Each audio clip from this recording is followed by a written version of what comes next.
ஐயா சரி சரி ஆரம்பிச்சிடலாமா? சரி சரி.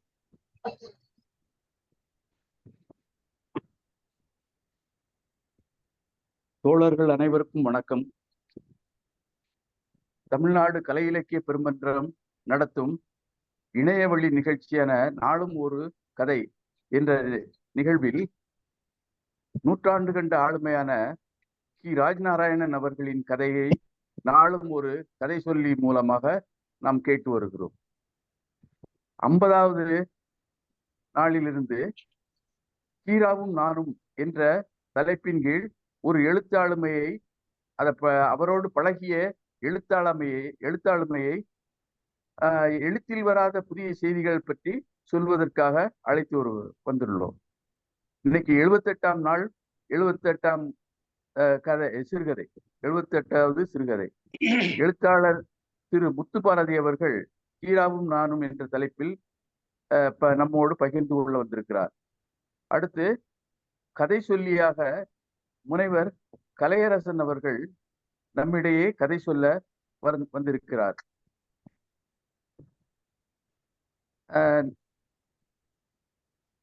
பொதுச்செயலாளர்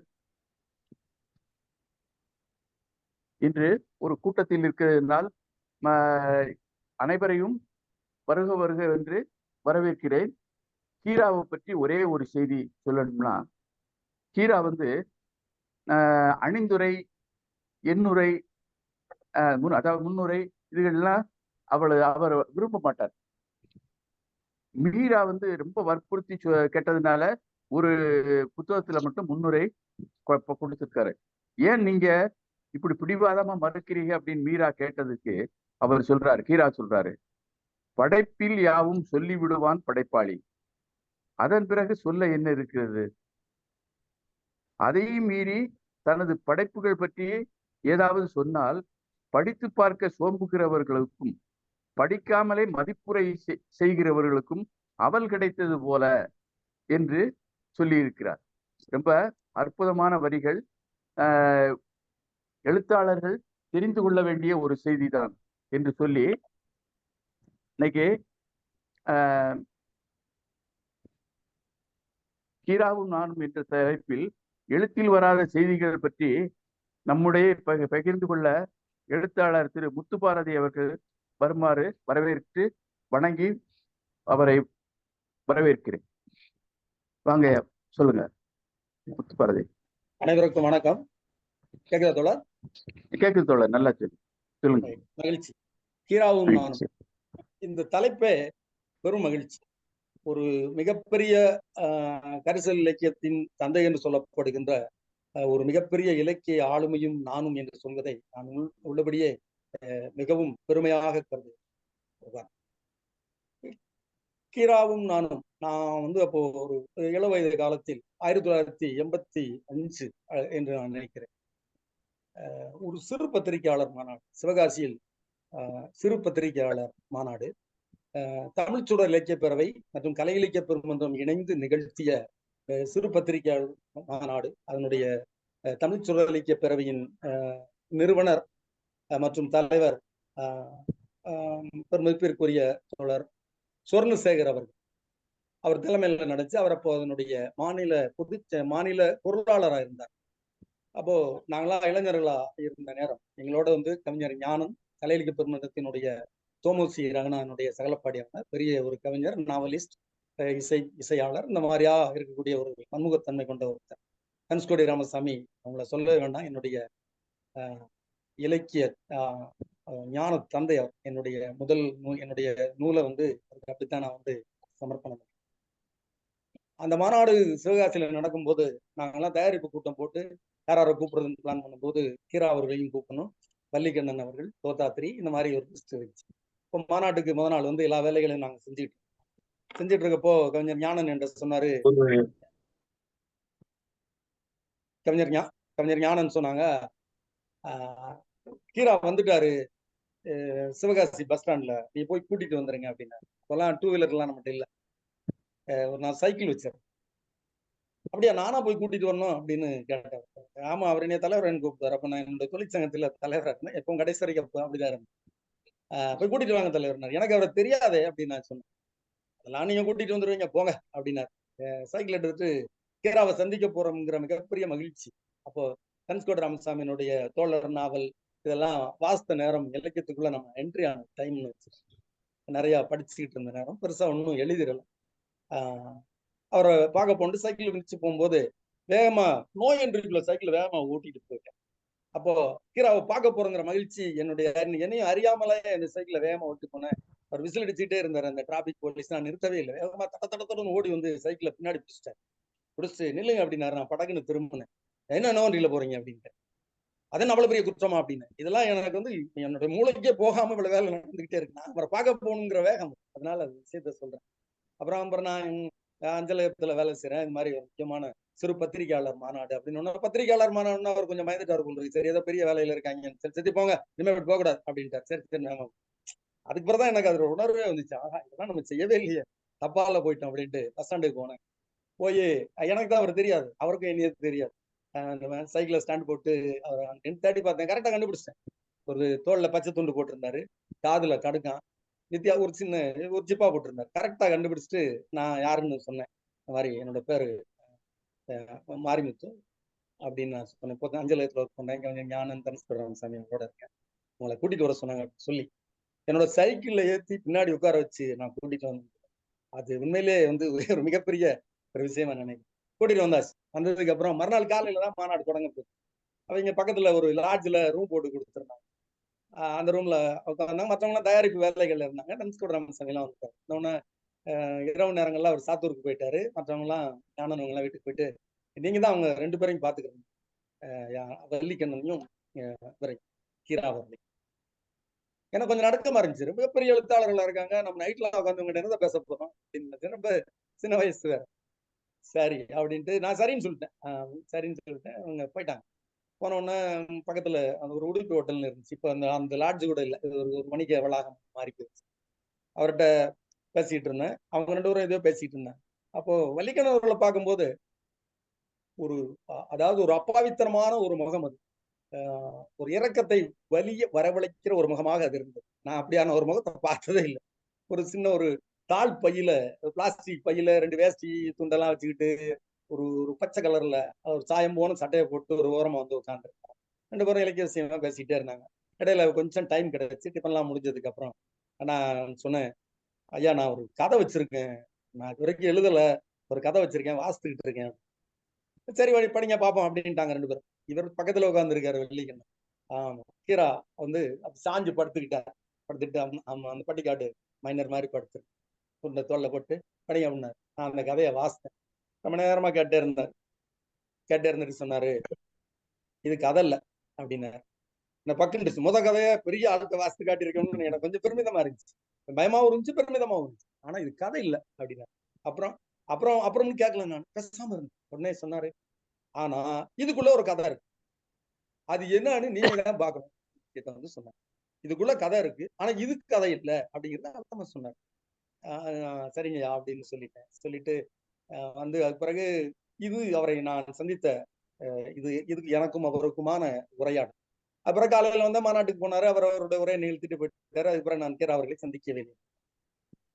அப்புறம் நான் வந்து கொஞ்ச நாள் கழிச்ச உடனே காலையில தனுஷ்கோடி ராமசாமி, நான் ஞானம் இவங்களை எல்லாம் சந்திக்கும் போது நான் கீராட்ட வந்து இது மாதிரி சொன்னேன், என்னுடைய கதையை வாசித்து காட்டினேன். முதல்ல கதையை வாசித்து காட்ட போறாங்க அப்படின்லாம் சொல்லவே இல்லை. ஞானத்தை எல்லாம் நான் சரின்னு தான் சொல்லியிருப்பாங்க. நமக்கான முழு சுதந்திரம் எப்பவும் தமிழ்நாடு கலை இலக்கிய பெருமண்டலத்துல இருந்துகிட்டு இன்றைக்கு வரைக்கும். அப்போ சொன்னேன், அப்படியா உங்களுக்கு எல்லாம் எங்களுக்கு எல்லாம் கிடைக்காத மிகப்பெரிய பாக்கியம் உங்களுக்கு கிடைச்சிருக்குன்னு சொல்லி கொஞ்சம் ஞானம் சொன்னேன். எவ்வளவு பெரிய எழுத்தாளர்கிட்ட போய் உங்களுடைய கதையை நீங்க வாசித்து காட்டியிருக்கீங்க அப்படின்னு. என்ன சொன்னார் அப்படின்னு கேட்டேன். இது கதை இல்லை, ஆனா இதுக்குள்ள ஒரு கதை இருக்குன்னு சொன்னாரு அப்படின்னு. சரியா தான் சொல்லியிருக்காரு, நீங்க இன்னும் ரொம்ப படிக்கணும்னு தனுஷ்கோடி சொன்னேன். வாசிங்க, தொடர்ந்து வாசிங்க அப்படின்னு சொன்னார். அந்த அவர்கள் சொன்னது இன்று வரை என்னுடைய இலக்கிய பயணம் தொடர்ந்து கொண்டுதான் இருக்கிறது. கீராவை பொறுத்தவரை எந்த விதமான ஒப்பனையும் இல்லாமல், பம்மாத்தும் இல்லாமல், எந்த ஒரு நளினமோ பாசாங்குகளோ இல்லாமல் கதைகளை சொல்லக்கூடியது அவருடைய பாணி. இன்றைய தினம் அவருடைய பிறந்த நாள் விழா வந்து சிவகாசியில கரிசல் இலக்கிய கழகம் சார்பாக நம்ம மாவட்ட ஆட்சியர் வி. ப. ஜெயசீலன் தலைமையில நம்முடைய பொதுச் செயலாளர் அறம் அவர்கள் வந்து வரவேற்பு நிகழ்த்த நான் ஜிலா தேரிராஜன் எழுத்தாளர், என்னோட சரவணகா நண்பர்கள் வந்து ஒரு சிறுகதை பட்டறை நடத்தும். கரசு இலக்கிய கழகம் காளீஸ்வரி கல்லூரியும் இணைந்து நிகழ்த்திய சற்று நேரத்திற்கு முன்புதான் அது முடிஞ்சது. அந்த விழாவில் கரசு இலக்கிய கழகத்தின் சார்பாக வந்து கதை வந்து சிறுகதை வந்து எப்படி வந்து பயணப்படணும், எப்படி புதுசா வரவங்க எப்படி எழுதணும், எது கதை அப்படிங்கிற விஷயமா வந்து ஒரு 3-4 மணி நேரம் வந்து கதை. நூற்றாண்டு கடந்தும் அவர்கள் பேசப்படுகிறார்கள் என்று சொன்னால், நூற்றாண்டு ஒரு 100 ஆண்டுகள் ஒரு மனிதன் வாழ்வதே ஒரு மிகப்பெரிய கொடுப்பனை. அது நம்ம இப்ப யோசித்து பார்க்க வேண்டியிருக்கு. அப்போ கடைசி காலம் வரை கிரா அவர்கள் எழுதி கொண்டிருந்தார், எழுத்தோடு பரிச்சயப்பட்டுக் கொண்டிருந்தார். 100 ஆண்டுகள் வாழ்ந்ததற்கு காரணம் இந்த அவருடைய எழுத்து தான் என்று நான் நினைக்கிறேன். எழுத்து மனிதனுடைய இளமையை குன்றச் செய்யாது. அது நல்லா இருக்கும். நிறைய இடங்கள்ல கூட சொல்லுவாங்க. இந்த சாலமன் பாப்பையா கூட ஒரு இடத்துல வந்து பதிவு பண்ணியிருக்கிறார். கிரா அவர்களுடைய தன்னுடைய சக எழுத்தாளர்களான கோலகிருஷ்ணசாமி, புதுமைப்பித்தன், ஜெயகாந்தன், தீஜாரா இவங்களோட எல்லாம் பயணப்பட்டு அவர் எழுதிட்டு இருந்தார். அவருடைய எழுத்தினுடைய சமகாலத்து எழுத்தாளர்கள் என்று கூட சொல்லலாம். ஆனால் இவங்கெல்லாம் இல்லாத ஒரு தனித்துவம் அவரிடம் இருக்கிறது. என்ன காரணம் என்று சொன்னால், அவர்களெல்லாம் கிராமத்து சார்ந்தும் எழுதியிருக்காங்க அழகிரிசாமி அவர்கள், புதுமைப்பித்தனும் கூட அது மாதிரி நகர் சார்ந்தும் அவருடைய கதைகள் இருந்தது. ஈரா அவர்களை பொறுத்தவரை எப்போதுமே தன்னுடைய கரிசல் வழக்கு, வட்டார வழக்கில் தான் அவருடைய படைப்புகள் அனைத்தும் இருந்திருக்கிறது. இதுதான் அவருடைய மிகவும் தனித்துவமான ஒரு விஷயம் என்று நான் பார்க்கிறேன். 1985 சோவியத் யூனியன் உடைந்து சிதறிய போது தோமோசி மாதிரி பெரிய ஆளுமைகள் எல்லாம் கூட ஒரு தேக்கம் அடைந்து அடுத்து எந்த பக்கம் போவது என்று ஒரு திகைத்து நின்ற போது நாம சோசியலிச யதார்த்தவாதம் பேசிட்டு இருந்தோம். இன்னைக்கு எதை முன்னிறுத்து நம்ம பேசினோமோ அது இன்றைக்கு இல்லாமல் போயிட்டது, எங்கே போய்விடுது, நாம் எங்க போறது அப்படின்னு யோசிச்சுக்கிட்டு இருந்த நேரத்துலதான் மேஜிக் ரியலிசம், பின்னவீனத்துவம், இருத்தலியம் போன்ற எஸ்ஸங்கள் எல்லாம் வந்து தமிழ் இலக்கிய உலகத்துல வேறு விதமான அலைகளை அடித்துக் கொண்டிருந்தது. இதை பின்பற்றியவர்கள் கதைத்துக் கொண்டிருந்த நேரத்தில் தனக்கு தெரிந்த வாசிப்பில் தெளிந்து யதார்த்தவாத நிலைப்பாட்டில் உறுதியாக நின்று தன்னுடைய கார்க்கியை போல, பட்டுக்கோட்டையை போல கரிசல் மனிதர்களின் வாழ்வியல் பள்ளியில் கற்றுத்தந்த பாடங்களை படைப்புகளாக கீரா அவர்கள் நமக்கு தந்திருக்கிறார். அப்படிப்பட்ட கீராவினுடைய அந்த படைப்புகளில் இன்று நம்முடைய தமிழ்நாடு கலை இலக்கிய பெருமன்றம் இணைய வழியில் நடத்துகிறது. இன்று 78ஆம் நாள். இந்த பூவை என்ற கதையை முனைவர் கலையரசன் அவர்கள் நமக்கு சொல்லவிருக்கிறார்கள். நானும் உங்களைப் போலவே கீராவினுடைய அந்த வட்டார வழக்கு மொழியை கேட்பதற்கு ஆவலாக இருக்கிறேன். இந்த பெரும் வாய்ப்பை வழங்கிய தமிழ்நாடு கலை இலக்கிய பெருமன்றத்திற்கு எனது நன்றிகள். நன்றி நண்பர். மிக்க நன்றி ஐயா. கீராவோடு பக்கத்துல உட்கார்ந்து கதையை சொல்லி இது பண்ணது உங்களுக்கு ஒரு கொடுப்பினை தான் தெரியுது. அருமையா. ஆமா, அப்படி மகத்தான எழுத்தாளர்கள், அதாவது மற்றவருக்கு வழிகாட்டியாக இருந்திருக்கிறார்கள் அப்படிங்கிறத நல்லா சுட்டி காட்டினீங்க. மிக்க நன்றி. அடுத்து இன்னைக்கு பூவை என்ற கதையை சொல்ல முனைவர் கலையரசன் அவர்கள் வந்திருக்கிறார். அவரை வருக என்று வரவேற்று கதை சொல்லுமாறு கேட்டுக்கொள்கிறேன். அனைவருக்கும் இந்த பொன்னான இரவு நேர வணக்கத்தை தெரிவித்துக் கொள்கிறேன் ஐயா. தமிழ்நாடு கலை இலக்கிய பெருமன்றத்தில் குழுமியிருக்கிற அனைத்து இலக்கிய பெருமக்களுக்கும் எனது முதற்கண் வணக்கம்.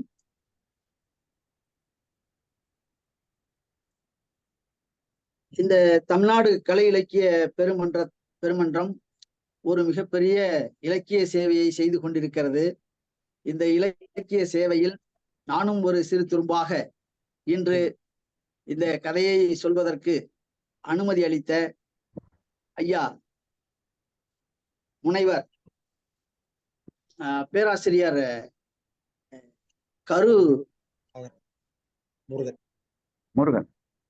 கருமுருகன் ஐயா அவர்களுக்கும் மற்றும் இன்று முன்னூட்டம் கொடுத்த எழுத்தாளர் ஐயா அவர்களுக்கும் இந்த கலை இலக்கிய பெருமன்றத்தில் இன்று நான் இந்த கதையை சொல்வதற்கு முக்கிய காரணமாக இருந்த எனது துணைவியார் பாண்டிச்செல்வம் எழுத்தாளர். அவங்க 2 கதைகள் இதற்கு முன்னாடி சொல்லியிருக்காங்க. அவர்கள் இலக்கிய ஆர்வம் மிகுந்தவர்களாக இருக்கிறதுனால நான் அவங்களோட சேர்ந்து நானும் இந்த கதையை சொல்றேன்னு சொல்லி அவங்கள்ட்ட கேட்டுக்கிட்டேன். நான் ஒரு கதையை சொல்றேன் அப்படின்னு சொல்லிட்டு நான் தமிழ் இலக்கியங்கள் அதிகமாக படித்த போதிலும் அதை இன்னைக்கு சொல்றதுக்கு ஒரு முக்கிய காரணமா இருக்க உங்கள் அனைவருக்கும் வணக்கம். இந்த கதை ஒரு அருமையான கதைங்க. இந்த கதையில பூவை அப்படிங்கிற தலைப்பு கி. ராஜநாராயணன் ஐயா அவர்கள் எழுதியிருக்காங்க. இது ஒரு மிகப்பெரிய கூட்டம் இருக்கு. ஒரு கல்யாண வீடு, ஆரம்பத்துல ஒரு கல்யாண வீடு வருது. அந்த கல்யாண வீட்டுல ஒரு மிகப்பெரிய கூட்டம், பரபரப்பா இருக்காங்க. எல்லாருமே பரபரப்பான சூழல்ல எல்லாரும் ஓடி வர்றாங்க கூட்டத்துக்குள்ள. அந்த கூட்டத்துல என்ன நடக்குதுன்னு யாருக்கும் புரியல. அதுல உள்ள ஏதோ என்ன நடக்குதுன்னு சொல்லி வேகமா ஒடியாறாங்க. கூட்டம் இருக்க கூட்டம் அதிகமா சேர்ந்துகிட்டே இருக்க உள்ள யாரும் போக முடியல. நிறைய பேர் வந்துட்டே இருக்காங்க. என்ன நடக்குது, என்ன அப்படின்னு சொல்லி அந்த வட்டார வழக்குல அருமையான வார்த்தைகளை போட்டிருக்காங்க. என்ன நடக்குது உள்ள அப்படின்னு கேக்குறாங்க. யாருக்கு தெரியும், நாங்களும் அதான் பார்க்க போறோம் அப்படின்னு சொல்லிட்டு வேகமா போறாங்க. வெறும் பெண்கள் கூட்டம், சுவர் வச்ச மாதிரி ஒரு பெரிய கூட்டமா இருக்குது. அந்த கூட்டத்துக்குள்ள முண்டி அடிச்சு ஒருவர் நுழைகிறார். பெண்கள் கூட்டத்தை விலக்கிக்கிட்டு உள்ள கப்பலை துளைக்கின்ற டார்பிடோ அப்படிங்கிற ஒரு வார்த்தை, அருமையான ஒரு ஆங்கில வார்த்தை அது. டார்பிடோ அப்படிங்கிறது கப்பலுக்கு நீர்மூழ்கி கப்பல்ல துளைக்கக்கூடிய ஒரு குண்டு, வெடிகுண்டு. அந்த ஒரு வார்த்தை, அருமையான வார்த்தை அது. அதை சொல்றாங்க. கப்பலை துளைக்கின்ற டார்பிடோ மாதிரி அவன் அந்த மணி என்ற கேரக்டர் அவர் உள்ள பூத்துக்கிட்டு போறாரு. உள்ள தலையை நுழைக்கிற நேரத்துல நான் கேட்கிறேன் அப்படின்னு சொல்லிட்டு அந்த எழுத்தாளரே அந்த கதையை சொல்ற மாதிரி அப்படியே எழுதிக்கிட்டே வராங்க. ஏய் எலை மணி, எங்க போற, வாடங்க அப்படின்னு சொல்றாங்க. அப்புறம் பக்கத்துல உள்ளவங்க ஒருத்தர் சொல்றாரு, விடுங்க அவர் போட்டோம், போயிட்டு என்னன்னு பார்த்தா தானே நமக்கு தெரியும் என்ன நடக்குதுன்னு அப்படின்னு சொல்லிட்டு வெயிட் பண்றாங்க. நின்றுட்டு இருக்காங்க. அந்த கூட்டம் அப்படியே போயிட்டே இருக்கு. சரி வாங்க நம்ம அங்க உட்காந்து பேசிட்டு இருக்கலாம் அப்படின்னு சொல்லிட்டு ஒரு அரசியல் கதைகளை அதிகமா பேசுறாங்க. வெத்தலைகளை கிள்ளி போட்டுக்கிட்டு அந்த இடத்தை குப்பையாக்கிக்கிட்டு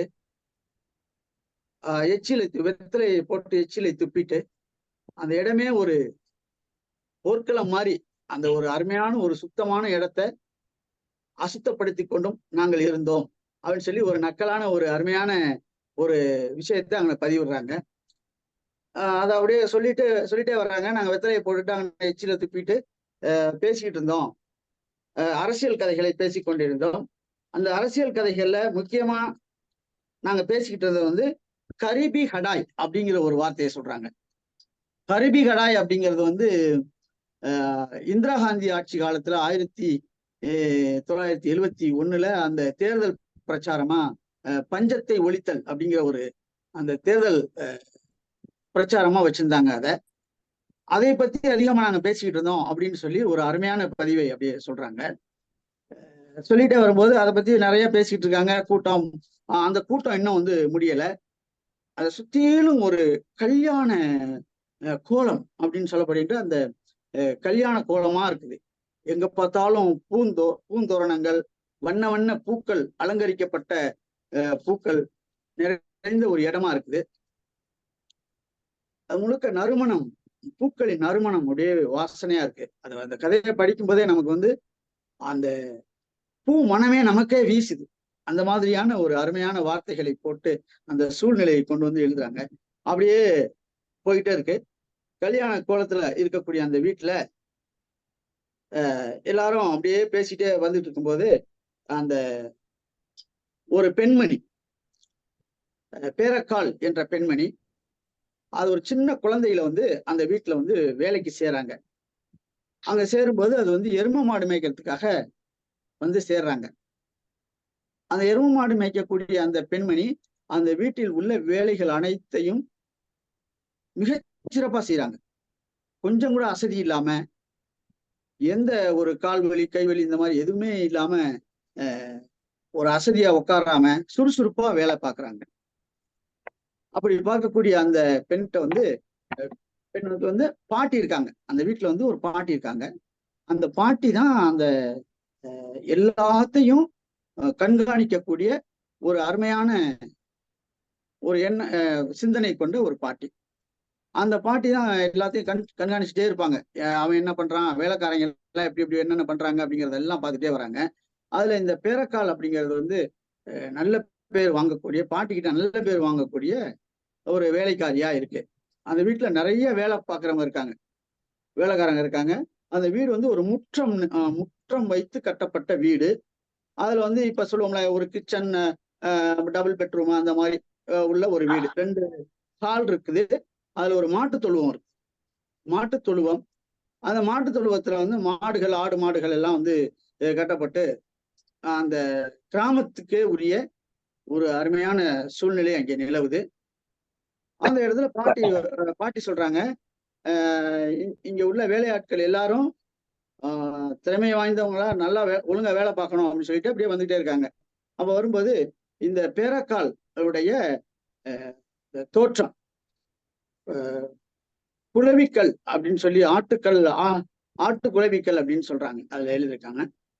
அந்த குளவிக்கல் ஆட்டம் இருக்கக்கூடிய அந்த உடல் அமைப்பு, கட்டுக்கோப்பான உடல் அமைப்பு, சிறு வயதிலிருந்து அவருடைய மாற்றம், உடலில் ஏற்படுகின்ற அந்த மாற்றத்தை போலவே இந்த வீட்டிலும் நல்ல மாற்றங்கள் ஏற்படுகிறது அப்படின்னு ஐயா கீரா ஐயா பதிவிடுறாங்க. அந்த பாட்டி வந்து கொஞ்ச நேரம் தான் தூங்குவாங்க. அவங்களுடைய தூக்க நேரம் மிக குறைவான நேரம். மற்ற வீட்டு வேலைகளை ஏவுறது, இந்த மாதிரி வேலை ஏவுறதுல ரொம்ப கண்காணிப்பா, ரொம்ப ஆர்வமா இருக்காங்க. அப்படி தூங்கிட்டு இருக்கும்போது அந்த குழந்தை பேரக்கால் வந்து தூங்கும்போது, ஏட்டி பேரக்கா எந்திரி எந்தி, அந்த எந்திரி அப்படின்னு நம்ம சொல்லுவோம், அது வந்து எந்தி அப்படின்னு சொல்லி அருமையா எழுதியிருக்காங்க ஐயா. ஏட்டி பேரக்கா எந்தி அப்படின்னு சொல்லி சொன்னோன்னையும் அவங்க உடனே அதுக்காகவே காத்துக்கிட்டு இருந்த மாதிரி துள்ளி குதிச்சு எந்திரிப்பா அந்த குழந்தை. எழுந்திரிச்சு அவனுடைய முடி தோற்றத்தை சொல்றாங்க. முடி தோற்றம் எப்படி இருக்கும்னா, குருவிக்கூடு மாதிரி, அப்படியே சீப்பே நுழையாது, சீப்பெல்லாம் போட்டு சீவ முடியாது, அந்த மாதிரியான ஒரு தலை அமைப்பு. அதை என்ன பண்ணுவாங்கன்னு, சின்ன குழந்தையிலிருந்தே ஐயா அவங்க அந்த பாட்டி அந்த வீட்டு சித்தப்பா அவர் என்ன பண்ணுவார்னா, சின்ன குழந்தையிலிருந்தே அந்த பேரக்காலுக்கு முடிய சிரைச்சு விட்டுக்கிட்டே இருப்பாங்க, மொட்டையை அடிச்சுக்கிட்டே இருப்பாங்க, மொட்டையாவே இருக்கும் அந்த பாப்பா. அதனால அதுக்கப்புறம் கொஞ்ச நாள் கழிச்சு பெரிய குழந்தையா வளர்ந்து வந்த பிறகு தாவணி போட ஆரம்பித்த நாள் முதல் அந்த வீட்டினுடைய அவள் தங்கி இருந்த மாட்டு தொழுவத்தினுடைய கூரை ஓடாக மாறியது அப்படின்னு சொல்லி எழுதுறாங்க. அந்த ஓடாக மாறியது அந்த மாற்றத்தை சொல்றாங்க. அந்த குழந்தை வந்து ஏஜ் அட்டன் பண்ணிட்டு பெரிய குழந்தை ஆயிடுச்சு, இனிமே வந்து வீடு நல்லா இருக்கணும் அப்படின்னு சொல்லி வீட்டையும் சரி பண்ண மாதிரி அந்த வேலைக்காரங்களை எந்த அளவுக்கு பாதுகாப்பா வச்சிருக்காங்க அப்படிங்கிற ஒரு விஷயத்த அந்த இது பதிவிடுறாங்க. ஸோ அப்படியே வந்துகிட்டே இருக்க காலகட்டத்துல அந்த பேரக்கால் வந்து ஒரு காலகட்டத்துல ஹிப்பி தலை, கொஞ்சம் முடி வளர்ந்த பிறகு அதுக்கப்புறம் அந்த வீட்டுல உள்ள ஆம்பளை பசங்களுக்கு எப்படி முடி வெட்டுறதுக்கு அங்கிருந்து பார்பரை வர சொல்லி முடி வெட்டுவாங்களோ அவங்களோட சேர்த்து இந்த பாப்பாவுக்கும் வெட்டி விட்டுருவாங்க, ஹிப்பி தலை மாதிரி வச்சுட்டு. அதை வந்து இந்திரா காந்தி மாதிரி அப்படின்னு சொல்லி பதிவிடுறாங்க. இந்திரா காந்தி எல்லாரும் சொல்றாங்க, அந்த ஊர்ல உள்ளவங்க எல்லாரும் இந்திரா காந்தி அப்படின்னே கூப்பிடுவாங்க அவளை, அந்த பாப்பாவை. ஆனா அந்த குழந்தைக்கு தெரியாது, இந்திரா காந்தி என்னும் மாபெரும் ஒரு பெரிய பெண்மணி அப்படிங்கிறது வந்து உலகை ஆளக்கூடிய மாபெரும் பெண்மணி அப்படிங்கிறது அந்த குழந்தைக்கு தெரியாது அப்படின்னு சொல்லி பதிவிடுறாங்க. ஸோ அப்படியே அந்த வாழ்ந்துட்டு இருக்க காலகட்டத்துல அது பெரிய ஆளா வந்த பிறகு அங்க வந்து ஒருத்தர் வேலைக்கு வர்றாங்க, அந்த வீட்டுக்கு வேலை கேட்டு வர்றாரு. விதைப்பு காலகட்டத்துல எல்லாம் பாத்தீங்கன்னா அங்க ஏகப்பட்ட பேர் வேலை பார்ப்பாங்க. அங்க வேலை ஆளுக்கு பஞ்சமே கிடையாது. அப்படி வர்ற காலகட்டத்துல ஒருத்தர் ராமையா அப்படின்னு சொல்லி வராங்க. அவங்க வந்து வேலை கேட்டு வராங்க. வேலை கேட்டு வந்தோடனே ஓகே நீங்க வேலை இங்க பாத்துக்கணும்னு சொல்லிட்டு வேலை பார்க்க சொல்றாங்க. இவங்க சித்தப்பா வந்து என்ன பண்ணுவாருன்னா, மாட்டு வியாபார சந்தையில பண்றப்ப எந்த அளவுக்கு அந்த மாட்டை தேர்ந்தெடுப்பாரோ, நல்ல மாடா தேர்ந்தெடுப்பாரோ, அதே மாதிரி வேலையாட்களையும் நல்ல வேலையாட்களா செலக்ட் பண்றதுல ஒரு மிகப்பெரிய கெட்டிக்காரர், கைதேர்ந்தவர் அப்படின்னு சொல்லி பதிவுறாங்க. அப்படிப்பட்ட அந்த சித்தப்பா என்ன பண்றாங்கன்னா, அவரை செலக்ட் பண்ணி கொண்டு வந்துடுறாங்க. வேலை பார்க்குறாங்க. எல்லாம் வேலை நடந்துகிட்டு இருக்குது. விதைப்பு வேலைகள்லாம் அப்படியே போயிட்டு இருக்குது. ஒரு காலகட்டத்தில் ஒரு அருமையான ஒரு காதல் காவியமும் அங்க அப்படியே நைஸா போயிட்டு இருக்குது. அதை சொல்றாங்க. பேரக்காவுக்கும் இந்த ராமையாவுக்கும் ஒரு காதல் நடந்துட்டு இருக்குது. இதை யாரு கண்டுபிடிக்கிறாங்கன்னா, பாட்டி தான் கண்டுபிடிக்கிறாங்க. நுணுக்கமா பார்த்து பாட்டி இதை கண்டுபிடிக்கிறதுல ரொம்ப நுணுக்கமான ஆளு. ஒவ்வொரு அசைவையும் அந்த வீட்டுல உள்ள வேலை பார்க்கக்கூடியவர்களா இருந்தாலும் சரி, ஆடா இருந்தாலும் மாடா இருந்தாலும் அவைகளுடைய அசைவை மிக தெளிவாக நுண்ணியமாக காணக்கூடிய நுண்ணறிவு படைத்த அந்த பாட்டி. அந்த பாட்டி உடனே சொல்றாங்க, அந்த பாட்டி வந்து தூங்கும் போது அதையும் பதிவிடுறாங்க. தூங்கிட்டு இருக்கையில சேவல் வந்து ஃபர்ஸ்ட்ல கூவிடும். ஃபர்ஸ்ட்ல கூவும். அதுக்கு அடுத்து பாட்டியோட சத்தம் தான் அந்த வீட்டுல. அப்ப அதே பெருமையா சொல்லுவோம் அந்த பாட்டி, என்னோட சேவல் வந்து ஃபர்ஸ்ட்ல கூவிச்சு அப்படிங்கிற மாதிரி. அப்படி ஒவ்வொரு விஷயத்தையும் பார்த்து பார்த்து செய்யக்கூடிய அந்த பாட்டி. ஸோ அவங்க என்ன பண்றாங்கன்னா, இதை கண்டுபிடிச்சிடுறாங்க. இந்த இவர்களுடைய காதல் காவியத்தை கண்டுபிடிச்சிடுறாங்க. கண்டுபிடிச்சு இவங்களை வந்து முடிச்சு போட்டு வச்சிடணும் அப்படின்னு சொல்லி பேசி எல்லாம் முடிவு பண்ணி இவங்க அந்த ராமையாவுக்கும் பேரக்காலுக்கும் கல்யாணத்தை பண்ணி வச்சிடணும் அப்படின்னு சொல்லி முடிவு பண்ணிடுறாங்க. முடிவு பண்ணி கல்யாண ஏற்பாடுகள் எல்லாம் வெகு ஜோரா நடக்குது. அந்த இந்த கல்யாண ஏற்பாட்டை தான் ஐயா முதல்ல ஃபர்ஸ்ட் சீனா வைக்கிறாங்க. இந்த கதையினுடைய பூவை என்ற கதையினுடைய முதல் சீனா வைக்கிறாங்க. அங்கேதான் பரபரப்பா ஒரு சூழல் ஏற்படுது. கல்யாண வீடு பயங்கரமா மாலை மரியாதை எல்லாம் பயங்கரம் நடந்துட்டு இருக்கு. பந்தலெல்லாம் போட்டு ஏக தடபுடலா எல்லா சொந்தங்கள் எல்லாம் வந்து பயங்கரமா இருக்குது. அப்படி இருக்கக்கூடிய சூழல்ல திடீர்னு ஒரு பரபரப்பான சூழல், கூட்டம் கூடி பயங்கரமா அந்த இது வந்துடுது.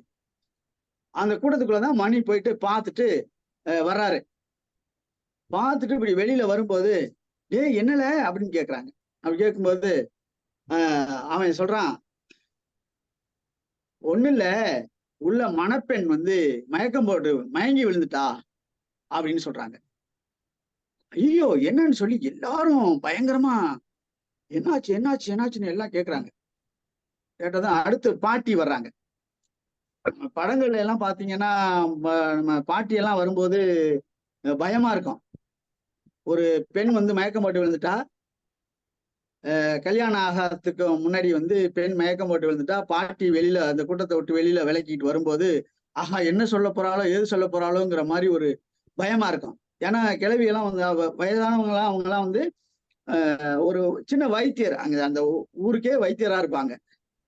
அப்படி இந்த பாட்டி என்ன பண்றாங்கன்னா, உள்ள இருந்து அப்படி வர்றாங்க. கூட்டத்தை விளக்கிட்டு வரும்போது, அட கழுத மயக்கம் போட்டு வந்துருச்சு அப்படின்னு சொல்றாங்க.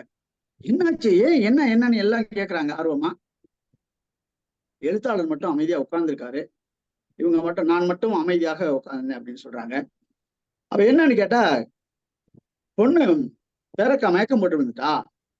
என்னன்னு கேட்டா, பூவாசம் தாங்க முடியாம அப்படிங்கிறாங்க அந்த பாட்டி. பூவாசம் தாங்க முடியாமையா அப்படின்னு எல்லாம் அந்த கூட்டமே கொல்லுன்னு சிரிக்கிறாங்க. கக்கன்னு சிரிக்கிறாங்க. எல்லாரும் சிரிக்கிறாங்க. பூவாசம் தாங்க முடியாமையா அப்படின்னு சொல்லிட்டு, பூவே வச்சது இல்லையாதே அப்படின்னு சொல்லிட்டு எல்லாம் ஒரு மாதிரி கிண்டலா பேசிட்டு இது பண்ணிட்டு, தாங்க முடியாமையா அப்படின்னு சொல்லிட்டு எல்லாம் சிரிக்கிறாங்க. ஆனால் நான் மட்டும் சிரிக்கவில்லை அப்படின்னு சொல்லி இந்த கதையை முடிக்கிறாங்க. என்னன்னா, நான் மட்டும் சிரிக்கவில்லை அப்படின்னா அதுதான் அந்த கதையினுடைய முத்தாய்ப்பு. இதான் கீராவினுடைய அவர்களுடைய ஒரு மிகப்பெரிய ஒரு சிந்தனையினுடைய எடுத்துக்காட்டு. என்னன்னா, பூவைனா பூவை வை, பூவை வந்து ஒருத்தருக்கு வை, அந்த பூ வச்சதுனால அவங்க வந்து மயக்கம் போட்ட அந்த பூவை வந்து பூவினுடைய வாசம் கூட தாங்க முடியாதவளாக இருக்கிறாள் அவள். அவங்க வந்து அந்த பெண்மணி வந்து எவ்வளவு திடம் வாய்ந்தவங்க அப்படின்னு அவங்க கீரா பதிவிடும்போது என்ன சொல்றாங்கன்னா, அந்த ஒரு கிணற்றில் தண்ணி இறைக்கும் போது அந்த ஊரில் உள்ள இளவட்டங்கள் எல்லாமே வந்து நின்று பார்ப்பாங்க. ஏற்கனவே குளவி கல்லாட்டம் அப்படின்னு சொல்லி பதிவிட்டு இருக்கிறாங்க. அப்படி எல்லாரும் வந்து நின்று பார்ப்பாங்க. அந்த அங்க அசைவுகள் அந்த பெண்ணினுடைய உடல் அசைவுகளை பார்க்கறதுக்குன்னே ஒரு கூட்டம் இருக்கும் இங்க அப்படின்னு பதிவிடுறாங்க.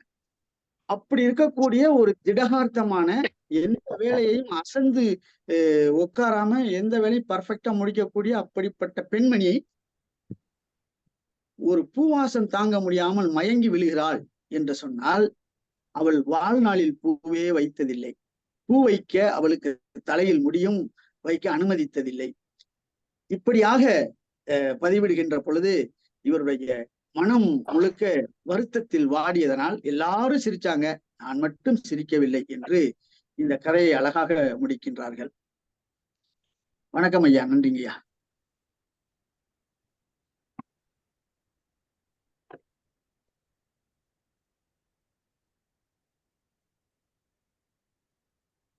தோழர்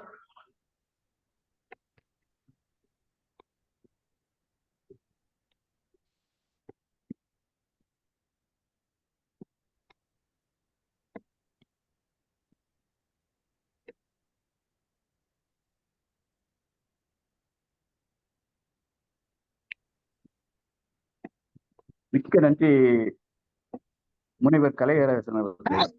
கதைய ரொம்ப அருமையா சொல்லி இருக்கீங்க. ஒண்ணு விடாம நிறுத்தி நல்லா அழகா சொல்லியிருக்கீங்க. உங்களுக்கு கலை இலக்கிய தமிழ்நாடு கலை இலக்கிய பெருமன்றத்தின் சார்பாக மிக்க நன்றியை தெரிவித்துக் கொள்கிறேன். அடுத்து வழக்கமா பின்னூட்டத்தால் பெருமை சேர்க்கிற மேனாள் பொதுச்செயலாளர் திரு ரவீந்திர பாரதி ஐயா அவர்களை பின்னூட்டம் வழங்குமாறு அழைக்கிறேன். வாங்க ஐயா. வந்துட்டேன். அன்பான தோழர்களே, உங்கள் அனைவருக்கும் என்னுடைய அன்பு வணக்கம். இன்றைய நாளும் சிறந்த நாள் தான். தோழர் முத்து பாரதி அவர்கள் மிக அருமையாக ஒரு சிறிது நேரம் பேசினாலும் உள்ளத்தில் பதிவாகிற மாதிரி அவருடைய அனுபவத்தை நம்மோடு பகிர்ந்துவார். இவன் என்ன பெரிய வாய்ப்பு! இளம் வயசுல தான் எழுதிய கதையை அவரோடு படிக்கிற வாய்ப்பு கிடைக்குது பாருங்க. அது எவ்வளவு பெருந்தன்மையா! என்னையா கதை எழுதுனா எல்லாம் அப்புறம் பார்த்துக்கலாம்னு சொல்லலாம் அவரு. ஆனா அவ்வளவு பெரிய ஆளுமை. இளைஞர்களை தட்டி கொடுத்து வளர்க்க வேண்டும் என்கிற நோக்கத்தோடு அதை பெருந்தன்மையா நீ படிப்பா அப்படின்றார். படிச்சுட்டு கீழா கிட்டுங்கிற ஒரு சிறப்பு என்னன்னா, மனசுலப்பட்டதை ஒழிக்காம சொல்லுவார். இவர் வளரக்கூடிய எழுத்தாளர். எனவே ஆரம்பத்துல எல்லாரும் அப்படிதான் எழுதுவாங்க. அதனால அவர் என்ன சொல்றாரு, இது கதை இல்லை, ஆனால் இதற்குள் கதை இருக்கிறது. அவரை அழைத்து வந்த விதம், அவரை விடுதியிலே தங்க வைத்த விதம், அவரோடு பழகிய விதம், அவருடைய உருவ அமைப்பு, அவர் எப்படி இருந்தார், காதலை கடுக்கு போட்டு சாதாரண ஒரு விவசாயி மாதிரி இருந்தாரு. விவசாயி தான் அவரு. ஒரு எளிய மனிதராக தோற்றமளித்த அந்த மிகப்பெரிய ஆளுமையை மிக அழகாக ஒரு ஓவியம் வரைந்தது போல நமக்கு காட்டியிருக்கிறார் தோழர் முத்து பாரதி அவர்கள். அவருக்கு என்னுடைய அன்பும் வாழ்த்துக்களும். அடுத்தது முனைவர் கலையரசன் அவர்கள் மிக அழகாக கதையை சொன்னார். ஒரு வரி கூட விடாம அழகா சொன்னார். ஆனா அவருக்கு இருக்கிற இலக்கிய ஆர்வத்துல அந்த மணமகன் பேரை கொஞ்சம் மாத்திட்டாரு. அவர் பேர் குமரையா, ராமையான்ட்டார். பரவாயில்ல, ஏதோ ஒரு ஐயா, ஏதோ ஒரு ஐயா. அந்த குமரையாவையும் என்னன்னா, இந்த முதலாளிகளுக்கு, அதாவது நில உடைமையாளர்களுக்கு தனக்கு கீழே வேலை செய்யக்கூடிய வேலையாட்களை கடுமையாக வேலை வாங்கிதான் பழக்கம். இதுல கொஞ்சம் அவருக்கு கரிசனம் இருக்கு. யாருக்கு? அந்த கதை சொல்லியினுடைய சித்தப்பா. கதை சொல்லியுடைய சித்தப்பா தான் நில உடைமையாளர். அவர் வீட்டுலதான் இந்த பொண்ணு பேரக்காள் வேலைக்கு சேர்ற சின்ன வயசுல இருந்து. அவளை முட்டை அடிச்சு அது உருளைக்கல் மாதிரி, நம்ம அம்மிக்கல் குழவிக்கல் மாதிரி இருக்குதுன்னு சொல்லி எல்லாரும் சொல்றாங்க. ஆனா பாட்டி அவள் வயது ஏற இந்த மொட்டை அடிக்கிறது நிறுத்தி விடுகிறாள்.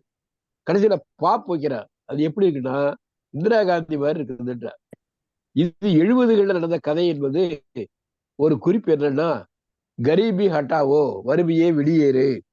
அப்போ அந்த காலத்துல நம்ம வானம்பாடி கவிஞர்கள் ஒரு அரசியல் எழுச்சியோடு ஒரு இலக்கிய அமைப்பை உருவாக்கினார்கள்.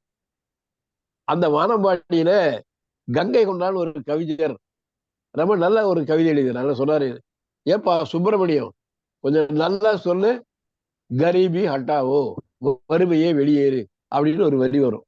அது எனக்கு ஞாபகம் வருது. ஏன்னா அந்த காலத்து கதை இது. ஆனா இந்திரா காந்தியே பெருமையா சொல்றாரு, மாதர சீன்றார் இவருடைய பாப்பு சக்கரம். ஏன்னா தமிழ்நாட்டுல அந்த நெருக்கடி காலத்துல மிகப்பெரிய கொடூரம் எல்லாம் நடக்கல. குறிப்பா தென்னிந்தியாவுல எல்லா ரயிலும் நேரத்துக்கு போச்சு, எல்லா அலுவலகங்களும் நேரத்துக்கு திறந்துச்சு, எல்லா கடன்காரர்களுக்கும் பாண்டு ரத்து பண்ணாங்க. தென்னிந்தியாவை பொறுத்த மட்டும் மக்கள் அந்த நெருக்கடி காலத்துல மிகப்பெரிய நன்மை. வட இந்தியாவில தான் மிகப்பெரிய கொந்தளிப்பு, மிகப்பெரிய துன்ப துயரங்களை எல்லாம் அனுபவித்தார்கள் அவருடைய இளைய மகன் சஞ்சய் காந்தியார். அது வேண்டாம் நமக்கு. இந்த கலையரசன் அவர்கள் மிக அருமையாக கதையை சொல்லி முடிக்கிறார். ஒரு வேலைக்கார பெண், அந்த வேலைக்கார பெண் பருவமீடிய உடனே இவர் புதிதாக ஆடு மாடுகளை தேர்ந்தெடுக்கிற மாதிரி வேலைக்காரன் தேர்ந்தெடுக்கிறார் பாருங்க. இதுதான் அடிமை முறையை அழகா சித்தரிக்கிறார் பாருங்க எழுத்தாளர். எப்படி ஆடு மாடு என்ன, நம்ம தோட்டத்துல வேலை செய்யக்கூடிய ஒரு விலங்கு. அந்த விலங்குக்கும் மனிதனுக்கும் பெரிய வித்தியாசம் இல்லை. ஆடு மாடுகளை தேர்ந்தெடுப்பது போல வேலைக்காரனும் எப்படி வேலை செய்வோம், எப்படி அவளுடைய உடல்வாக எப்படி என்பதை பார்த்து தெரிந்து குமரையாவை கூட்டு வர. ஆனா அவருக்குள்ள இருக்கிற சின்ன மனிதாபிமானம் அவங்கள கல்யாணம் பண்ணி வச்சா, இந்த பாட்டி அந்த பேரக்காலும் குமரையாவும் நெருக்கமா இருக்கிறத கண்டுபிடிச்சிடுறா. பெண்களுக்கு ரொம்ப கூர்மையான அறிவு உண்டு. அவங்க வீட்டிலேயே இருப்பாங்க, ஆனா எல்லா விவரமும் தெரிஞ்சு வச்சிருவாங்க. அந்த ஊர்ல நடக்கிற எல்லா விவரமும் தெரிஞ்சு வச்சிருவாங்க. அவ்வளவு கூர்மையான அறிவு உண்டு. அது கிழவிகளுக்கு ரொம்ப அறிவு உண்டு. அந்த பாட்டி கண்டுபிடிச்சிடுறா. கண்டுபிடிச்சு இவங்களை கல்யாணம் பண்ணி வச்சா இவங்க வாழ்நாள் பூரா இவங்களே நம்பி இருக்கிறது தானே. இவங்க பண்ணையும் இவங்களுடைய விவசாயம் செழிப்பாகும், வீட்டு வேலைகளும் நல்லாகும். அது ஒரு அதுக்குள்ள ஒரு அரசியல் இருக்கு. ஆனாலும் அவனுக்கு திருமணம் செஞ்சு வைக்கிறாங்க. இந்த திருமணத்துல ஒரு மிகப்பெரிய உச்சகட்டம், இந்த கதையில மிகப்பெரிய உச்சகட்டம் என்னன்னா, அவன் மயங்கி விழுந்தான். வாசகர்கள் என்ன நினைப்பாங்க, குமரையாவுக்கும் இவளுக்கும் இருந்த நெருக்கத்தில் ஏதோ விபரீதம் நடந்து விட்டிருக்கிறது, வயிற்றுல கருகிரு வளர்ந்து அதன் காரணமாக மயங்கி விழுந்து விட்டாளோ என்று வாசகர்கள் படிக்கிற போது நினைப்பார்கள். அப்படி ஒரு நினைப்பு வராத மாதிரி அந்த பாட்டி சொல்றா, அவன் எப்பவுமே பூ வச்சதுல ஏங்க, பூ என்பது சாதாரணமான ஒரு விஷயம். அந்த பூவை ஒரு பூவை கிள்ளி கூட தலையில வைக்கிறதுக்கு அவளுக்கு அனுமதி இல்லை பாருங்க. எவ்வளவு பெரிய கொடுமை. வேலைக்காரியும் அடிமையா? பூவைன்னு இலக்கியத்துல பெண்ணை பூவைன்னு சொல்றாங்களே. பூவை என்றால் பூ போன்று மென்மையானவள், பூ போன்று அழகானவள், பூ போன்று மனம் வீசுபவள், பூ போன்று ஒளி வீசுபவள். அதான் பூவை. பூவைன்னா பெண்ணை குறிக்கும். ஆனா இந்த பூவையே அடிச்சதில்லை. அந்த கல்யாணத்துல பூ வச்சுதான் அவளும் மாலை போட்டு தானே அவளுக்கு பூ மாலையே. அவளுக்கு வைத்த அந்த பூ வாசம், முதல் முறையாக அவளுக்கு அந்த வாசம் உடனே அவளை தாங்க முடியல, மயக்கம் போட்டு விழுந்துடுறான். ரொம்ப மனிதாபிமானத்தை தொடுகிற இந்த இடம். இதைத்தான் கதை சொல்லி, அது கீராவா இருக்கலாம், வேற கதை சொல்லி கூட இருக்கலாம். அந்த கதை சொல்லி என்ன சொல்றாரு, எல்லாரும் சிரித்தார்கள். அடடா, பூ வைக்கிறதுக்கு போய் மயக்கம் போட்டு விடுறதாரு எல்லாம் சிரிக்கிறாங்க. அது இயல்பு, சாதாரண மக்கள். ஆனால் அந்த பெண்ணின் மீது, வேலைக்கார பெண்ணின் மீது ஒரு பச்சாத்தாபமும் அன்பும் அக்கறையும் இருக்கிற அந்த கதையை சொல்லி நான் மட்டும் சிரிக்கவில்லை. அங்கதான் அந்த கதையினுடைய ஆதார சுருதியே அடங்கி இருக்கிறது. அருமையான கதை, மிக அழகாக சொல்லிய நம்ம முனைவர் கலையரசன் அவர்களுக்கு என்னுடைய வாழ்த்துக்கள். அதே மாதிரி கீரா அவருடைய அனுபவங்களை மிக அழகாக பதிவு செய்த நம்முடைய முத்து பாரதி அவர்களுக்கும் என்னுடைய அன்பும் வாழ்த்துக்களும். இதற்கு களம் அமைத்து கொடுத்திருக்கிறார்களே கலை இலக்கியப்படுகின்ற மாநில பொதுச் செயலாளர் அன்புமிக்க அறம், அவருக்கு உறுதுணையாளர் கருமுருகன், நம்முடைய சிவசுப்பிரமணியன் போன்ற தோழர்களுக்கெல்லாம் நம்ம நவநீத கிருஷ்ணன் இவனுக்கெல்லாம் நாம வாழ்த்துக்களும் நன்றியும் சொல்லியே ஆக வேண்டும். வணக்கம், நன்றி. மிக்க நன்றி பொதுச் செயலாளர் அவர்களே. அடுத்து சாத்தூர் நவநீத கிருஷ்ணன் தோழர் அவர்கள் கையை வைத்திருக்கீங்க, வாங்க பின்னூட்டம் வழங்க வாங்க. அனைவருக்கும் வணக்கம். இன்றைய தினம் கீராவுடைய பிறந்த நாள். உண்மை இந்த பிறந்த நாள்ல பங்கேற்ற நம்ம சிறப்பு விருந்தினர் முத்துப்பாரதி அவருக்கும் எல்லாரும் ஒரு கை தட்டுங்க பிறந்த நாளுக்கு. கலையரசன் நன்றி தெரிவித்துக். அது போக நான் ஏற்கனவே பதிவு போட்ட மாதிரி இன்னைக்கு அந்த நம்ம காலேஜ் பிரிவுல இந்த பூவைக்கு ஏற்ற முழுமையா சொன்னார். அது அந்த வகையில இந்த கதைக்கு ஒரு சிறப்பு இருக்கு. அந்த சிறப்பான கதையை நம்ம மாவட்ட ஆட்சியர் விருதுநகர் மாவட்ட ஆட்சியர் இன்றைக்கு மாணவர்கள் மத்தியில பேசியிருக்காரு. இன்னைக்கு பாத்தீங்கன்னா அந்த கல்லூரி விடுமுறையா இருந்தாலும் அந்த கீரா பிறந்த நாளை முன்னிட்டு அந்த கல்லூரி முதல்வர் ஏற்பாடு செய்து பக்கத்தில் இருக்கிற கல்லூரி மாணவர்களை அழைத்து ஒரு கருத்தறிந்து நடக்கும் போது நம்ம கீராவுக்கு சென்ற கரிசல் இலக்கிய களமும் தமிழ்நாடு கலை இலக்கிய பண்பும் செய்த ஒரு மிகப்பெரிய பங்கு தான் நினைக்கிறேன். நம்ம அதுல எழுத்தாளர் நம்ம முத்துப்பாரதி அதுல பேசியிருக்காங்க, நம்ம சரவணகாந்த் பேசியிருக்காங்க, விஜயலா திராஜன் மருத்துவர் அறம் பேசியிருக்காங்க காலையில போய். அந்த வகையில கீரா பிறந்த நாள் அதை சொன்ன மாவட்ட ஆட்சியருக்கு நம்ம முதல்ல நன்றி தெரிவித்துக் கொள்கிறோம் நிகழ்ச்சி மூலமா. அதுபோக நம்ம எழுத்தாளர் முத்துப்பாரதி நம்ம அஞ்சல் துறையில பணியாற்றி ஓய்வு பெற்றவர். பஞ்சத்துறைய பணியாற்றாலும் இந்த கலை இலக்கிய பெருமொழித்தோடும் எழுத்தோடும் ஒரு நீண்ட காலமாக தொடர்பு இருக்கிறது. உண்மையிலே அவர் கீராவை பத்தி சொல்லும் போது நமக்கே அவர் மேல ஒரு பிரியம் வருது. அவர் கீராவை ஒரு சைக்கிள் ஏத்திட்டு வரும்போது அதை பாத்தீங்கன்னா இப்ப இன்னைக்கு எங்க பதில் அடிக்கடி ஒரு வாட்ஸ்அப் ஒரு படம் வரும். காமராஜர் பின்னால ஏத்திட்டு ஒரு அவரோட கிருஷ்ணாமி நாடு நினைக்கிறேன் அவரு ஏற்றிட்டு படத்தை ஒரு 6 மாசத்துக்குள்ள வந்துட்டே இருப்போம். அது போலத்தான் உண்மையிலே ஒரு பெரிய தலைவர்களை பின்னால ஏற்றிட்டு வந்த அந்த மகிழ்ச்சி உண்மையிலே அந்த முத்துப்பாறையுடைய முக மலர்ச்சியை காட்டுது. உண்மையிலேயே நாங்க உங்களுக்கு பெருமைப்படுகிறோம், வாழ்த்துகிறோம். கீராவை பற்றிய நினைவுகளையும் உங்களுடைய அந்த அனுபவங்களையும் சொன்னதற்கு. அதே மாதிரி கதைக்குள் கதைங்கிறது உண்மையிலே பெரிய எழுத்தாளர் இந்த சின்ன தூண்டுறது சின்ன உங்களுக்கு ஒரு செடிக்கு விதை ஊத்துன தண்ணி ஊத்துன மாதிரி தான், அதுக்கு உரம் போட்ட மாதிரி தான். அந்த ஊற்றோன்னு அப்படியே வளர்ந்து செஞ்சிருக்காங்க. பதிவினர்கள் நன்றி.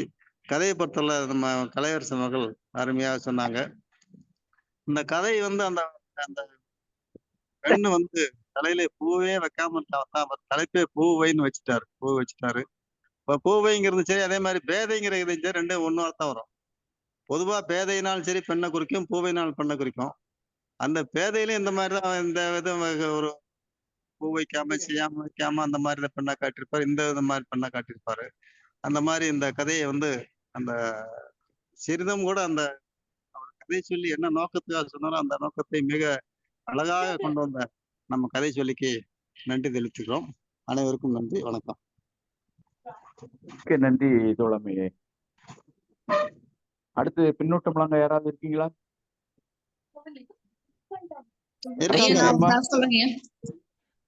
சொல்லுங்க. இன்று கீராவதானம் என்ற நிகழ்வில் முத்துப்பாரதி அவர்கள் கீராவை அவர் எப்படி போய் சைக்கிள் கூட்டிட்டு வந்தாரு அப்படிங்கிற விவரத்தை எல்லாம் மிக அழகாக சொன்னாரு. கேட்கறதுக்கு நமக்கு நாமும் அவர் கூடயே போய் கீராவை சைக்கிளில் கூட்டிட்டு வந்த மாதிரி ஒரு அனுபவத்தை ஏற்படுத்தியது. மிகவும் சுருக்கமாக நான் கீராவை பற்றிய தகவல்களை அவரோடு இருந்த நிகழ்வை எடுத்துரைத்த விதம் மிகவும் சிறப்பு. அதே போல கதை, இந்த பூவை கதையை சொன்ன முனைவர் கலையரசன் அவர்கள் மிக சிறப்பாக கதையை சொன்னார். கதையை பற்றி அவருடைய கதையை மிகவும் இயல்பாக எடுத்துரைத்த பாங்கு சிறப்பு. இந்த கதை பூவை கதையை பார்க்கும்போது ஒரு பெண் பூவை வைத்துக்கொள்ள கூட அந்த பெண்ணுக்கு அனுமதி இல்லை, அந்த பெண்ணுடைய கூந்தலை வெட்டுகிறார்கள் அப்படிங்கிற பெண்ணடிமைத்தனம் எல்லாம் இந்த கதைக்குள்ள இருக்கு. ஒரு வேலைக்கார பெண்ணை ஒரு வேலைக்காரருக்கு திருமணம் செஞ்சு வச்சுட்டா அவங்க வாழ்நாள் முழுவதும் இந்த பண்ணையில உழைப்பாங்க அப்படிங்கிற ஒரு மனப்போக்கும் இந்த கதையில ஒளிஞ்சிருக்குது. ஒரு பெண்ணுக்கு பூ வச்சா அந்த பூ வாசம் தாங்காம மயங்கி விழுகிறா அப்படிங்கிற சொல்ற மூலம் அந்த பெண்ணுக்கு என்னென்ன உரிமைகள் மறுக்கப்பட்டிருக்குது அப்படிங்கிறதையும் நம்ம இந்த கதை மூலமா தெரிஞ்சுக்கிறோம். இந்த பூவை கதையை சொன்ன முனைவர் கலையரசனுக்கு பாராட்டுக்களும் வாழ்த்துக்களும். நன்றி. நன்றி. மிக்க நன்றி அம்மா. அதாவது நில உடைமையாளர்களின் சூழ்ச்சியை பற்றி நல்லா பின்னூட்டமா வழங்குனீங்க. அவங்க ரெண்டு பேருக்கும் கல்யாணம் முடிச்சுட்டா எங்கேயும் போக மாட்டாங்க, நம்மகிட்டே இருந்து விவசாய வேலைகளை பார்த்துட்டு இருப்பாங்க அப்படிங்கிறத நல்லா குறிப்பிட்டீங்க. மிக்க நன்றி.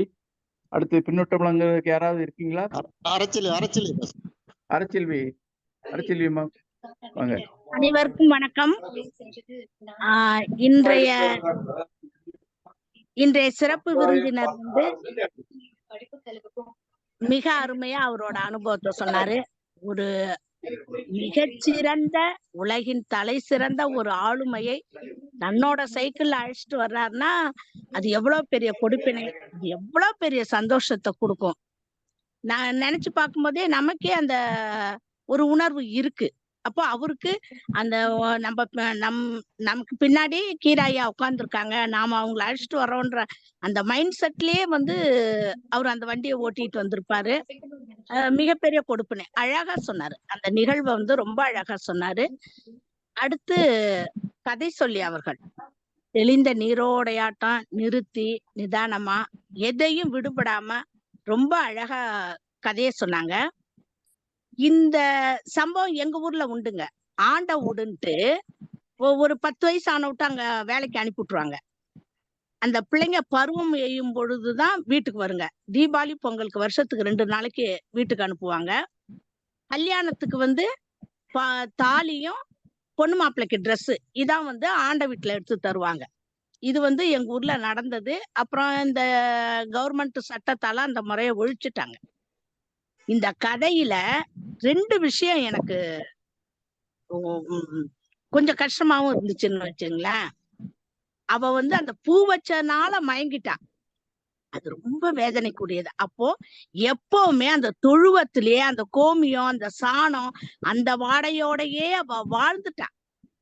அந்த வாடையோட இருந்தவளுக்கு இந்த புதுசா வந்த இந்த பூவோட வாசங்கிறது வித்தியாசமா இருந்திருக்கும், ஏத்துக்கொள்ள முடியாது.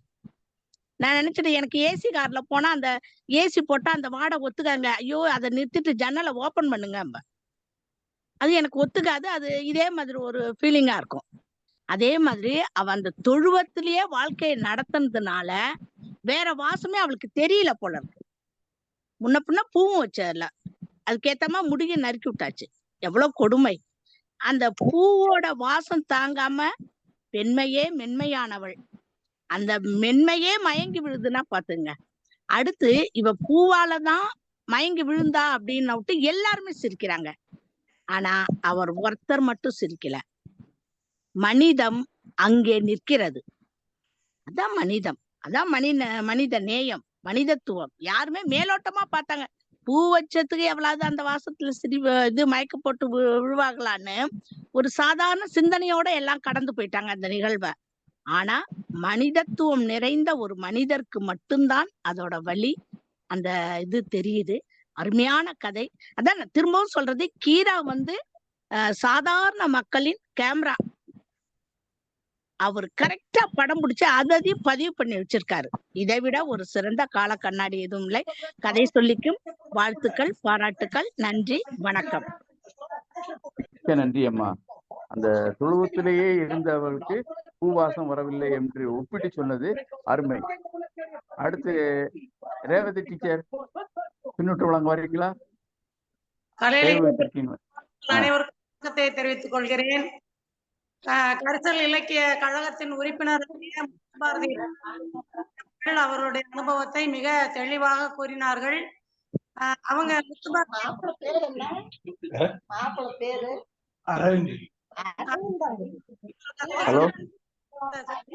இந்த இணைய வழியில் இணைந்திருக்கிறவங்க அவங்களுடைய மைக்கை மீட் பண்ணிக்கோங்க தயவு செய்து.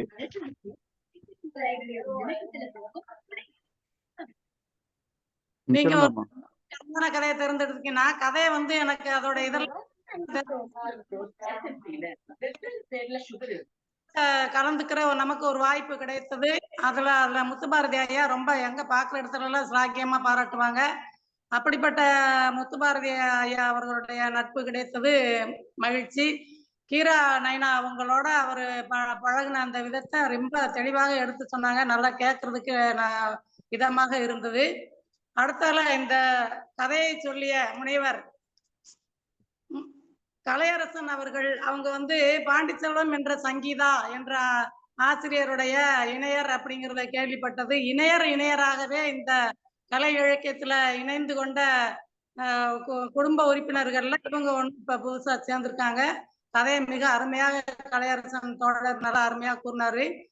அவ அந்த பெண்ணுக்கு பூ வாசம் பிடிக்கல, ஆனா அந்த சாணி மூத்திரம் வாடவே இருந்ததுனால அது பிடிக்கலங்கிற கருத்தை சொல்லுவோம் நான் நினைச்சிட்டே இருந்தேன். அதை விட என்னுடைய தோழி சொல்லிட்டாப்புல.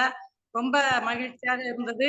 கதையை மிக அருமையாக கூறின தோழர் அவர்களுக்கும் வாய்ப்பு ஏற்படுத்தி கொடுத்த நல்ல உள்ளங்களுக்கும் நன்றியை தெரிவித்துக் கொள்கிறேன். நன்றி. மிக்க நன்றி டீச்சர். அதாவது தோழிகள் கருத்தொற்றுமையோடு இருக்கிறீர்கள் அப்படிங்கிறத ஒருத்தர் பேச நினைச்சதை இன்னொருத்தர் பேசிட்டீங்க, அவ்வளவுதான். மிக்க நன்றி, மிக்க நன்றி. மகிழ்ச்சி மகிழ்ச்சி ஐயா, மகிழ்ச்சி. மிக்க நன்றி. அடுத்து பின்னூட்டம் வழங்க யாராவது இருக்கீங்களா? அல்லது பொன்னு ஏழுமலை தோழர் வாங்க, கனடாவில் இருந்து பொன்னு ஏழுமலை தோழர். வணக்கம். சரியா கேக்குதுங்களா? கேக்குது, கேக்குது, சொல்லுங்க. அதான் நான் நினைச்சத அரை சொல்லிட்டாங்க. அதாவது இண்டஸ்ட்ரியில வந்து ஆக்குபேஷனல் அசார்டுன்னு சொல்லுவாங்க. அதாவது அந்த தொழிலுக்கான சில கேடுகள், ஆக்குபேஷனல் அசார்டு. சில இடத்துல ஒலி அளவு அதிகமா இருந்ததுன்னு சொல்லிட்டு சொன்னா காது செவிடா போறது, வெல்டிங் எல்லாம் பண்ணும்பொழுது கண்ணு பாதிக்கிறது, அது மாதிரி பண்ணும்பொழுது இப்போ ஈவன் அட்டாமிக் பவர் ஸ்டேஷன்ல போனா அட்டாமிக் ரேடியேஷன்னால சிக்கல் வரும். அது போல இந்த அம்மாவுக்கு வந்து தொழுவத்திலேயே வேலை பண்ணிட்டு இருந்ததுனால, ஏன்னா நான் சிற்றூர் கிராமம், எனக்கு அந்த வாசம் அப்படியே தெரியும். அவங்க ஏன் விழுந்தாங்கன்னு சொல்லும் போது எனக்கு அது சிரிப்பு வராது. ஏன்னா தொழுவத்திலேயே இருந்தாங்கன்றதுனால அவங்க மயங்கி விழுந்தாங்க அப்படின்றது வந்து இட் இஸ் ஆக்குபேஷனல் அசார்ட். அதை நல்லா எழுதியிருக்கிறாரு. அது என்னுடைய சூழலை பொறுத்தது. அதோட இன்னொரு விஷயம்தான் வந்து எனக்கு எங்க நினைவு வந்தது. கவிஞர் கண்ணதாசன் வந்து ஒரு கவிதை எழுதினார். அதுல என்னன்னா, ஒரு கைம்பெண் வந்து இறந்து போயிடுறா. இறந்து போயிட போற அப்ப சொல்றாரு, இவ வந்து கைம்பெண் கூட கிடையாது, அது என்ன சொல்றது, கன்னிப்பெண், அது திருமணமே ஆகாத இறந்து போயிடுறா. அப்ப வந்து சொல்லும்போது என்ன சொல்றாரு, அந்த கடைசியில அந்த சவம் கடத்தப்பட்டிருக்கிறது, அதுக்கு மேல நிறைய மலர் மாலைகள் வைக்கப்படுகின்றன. அதை பார்த்துட்டு கடைசி வரியில அவர் எழுதுறாரு. இந்த பாடல் மறந்து போச்சு எனக்கு, கடைசி வரி மட்டும் எனக்கு நினைவா இருக்குது. இந்த பூவை மேல் எத்தனை பூன்னு எழுதுறாரு. அதாவது பூவே கண்டிராத அந்த ஒரு பெண் அந்த பூவை மேல் இப்போது எத்தனை பூ அப்படின்னு சொல்லிட்டு கடைசி வரியா எழுதினாரு. அது வந்து நான் 50 வருஷம் ஆயிருக்கேன் அதை படிச்சது. எனக்கு இன்னைக்கு வந்து அது நினைவூட்டலா இருந்தது. அது மாதிரி இந்த சைக்கிள்ல போறதை பத்தி சொன்னாங்க. அது மாதிரி நான் சைக்கிள்ல இல்லை, ஸ்கூட்டர்ல கவிஞர் சுரதாவை நிறைய நாள் கொண்டாந்து ஒரு வீட்டில் விட்டுருக்கேன். இப்போ இருக்கார் கவிஞர் இவர் இப்போ சுபவீர பாண்டியனை சைக்கிளில். அது மாதிரி நிறைய பேர் வந்து கூட்டங்கள்ல இருந்து வரும்போது நான் இதுல ஸ்கூட்டர்ல கொண்டாந்து விட்டுருக்கேன். அது என்னுடைய நினைவலையை எழுப்பியது. அந்த பூவை அப்படின்றதுக்கான அந்த கடைசியில் சிரிக்கவில்லை என்று சொன்ன அந்த ஒரு வரிகள் வந்து அந்த உணர்வினுடைய எல்லையை தாண்டுது. அறம் உணர்வு ரெண்டுத்தினுடைய எல்லையை தொடுது. அது மிகவும் அழகா இருந்தது. நன்றி. சிறப்பாக இருந்தது நிகழ்ச்சி. நன்றி. மிக்க நன்றி ஐயா. அதாவது கண்ணதாசனுடைய பாடலே சுட்டி காட்டியது அருமையா இருந்துச்சு. அது வந்து திருமணமே ஆகாத பெண்ணு, அதாவது கழுத்துல மாலை சூடுறதுக்கு வாய்ப்பு இல்லாத பெண்ணுக்கு இறுதி மரியாதை பல மலர் மாலைகள் விழுகிறது அவள் கழுத்தில் அப்படிங்கிறத நல்லா சுட்டி காட்டினீங்க. மிக்க நன்றி. அடுத்து பின்னோட்டம் வழங்க யாராவது இருக்கீங்களா? அல்லது நிறைவா பொதுச் செயலாளர்கிட்ட போயிடலாம்னா, பொதுச் செயலாளர் அவர்கள் ஒரு கூட்டத்தில் இருக்கிறதா சொல்றாங்க. கூட்டம் முடிஞ்சிட்டாயா நவநீத கிருஷ்ணன் ஐயா?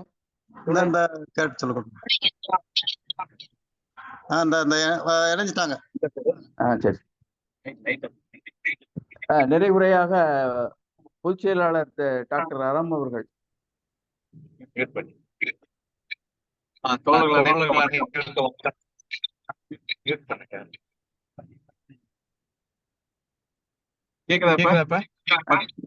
கேக்குது, சொல்லுங்க.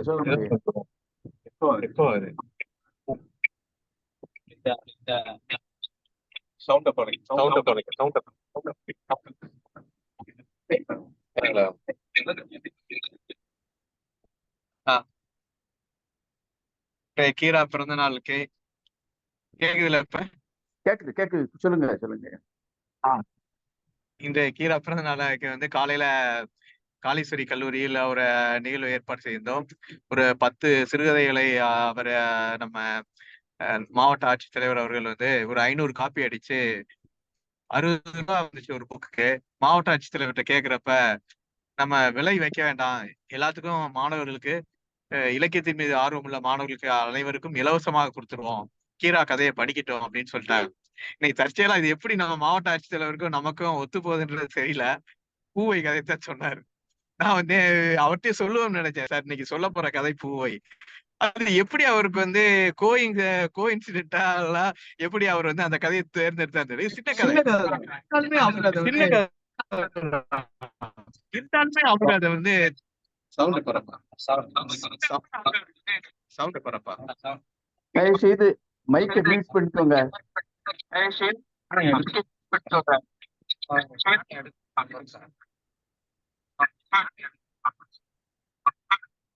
கேக்குதா? கேக்குது, சொல்லுங்க. சரி, அந்த இதுல முடிஞ்சது. பூவை கதையை மிக அருமையா சொன்னார்.